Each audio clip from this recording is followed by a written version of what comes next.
ছাত্রদলের 2 নেতাকে বহিষ্কার।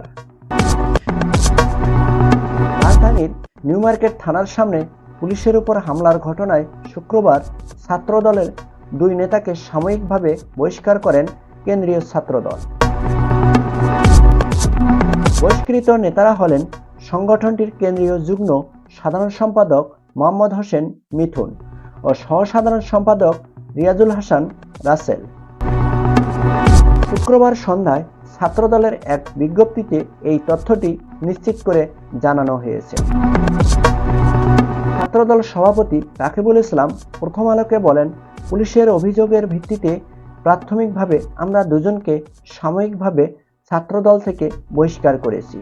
এ নিয়ে আমরা অধিকতরভাবে তদন্ত করব এবং তদন্তর পর চূড়ান্তভাবে আমরা সিদ্ধান্ত নেব বলে জানিয়েছেন ছাত্রদলের এই সভাপতি।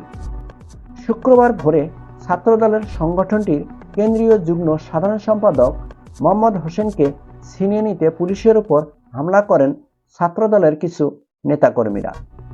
এতে ঢাকা মহানগর পুলিশের ডিএমপি সহকারী কমিশনার তারিক লতিফ সহ 5 পুলিশ সদস্য আহত হন। পুলিশ সূত্রে জানা যায়, পুলিশ রাজধানীর এলিফ্যান্ট রোডে এক ব্যবসায়ীকে কুপিয়ে জখম করার ঘটনায় ছাত্রদলের কেন্দ্রীয় যুগ্ম সাধারণ সম্পাদক মোহাম্মদ হোসেনকে গ্রেপ্তার করে থানায় নিয়ে যাওয়ার পথে এই ঘটনাটি ঘটে বলে তারা জানিয়েছেন।